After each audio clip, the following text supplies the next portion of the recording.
বিরতির পর আবারও আমন্ত্রণ। এবারে শিক্ষা সংবাদ।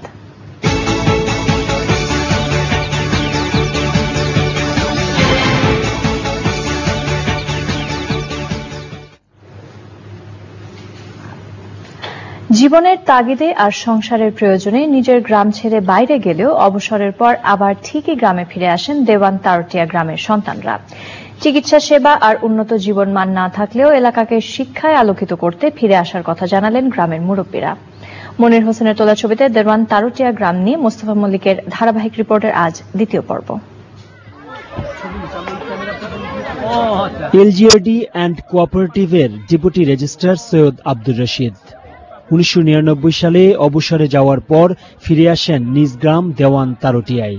দেওয়ান তারটিয়া সরকারি প্রাথমিক বিদ্যালয়ের পরিচালনা কমিটির সভাপতি তিনি, আর জয়পুরহাট সরকারি কলেজের প্রতিষ্ঠাতাকালীন অধ্যাপক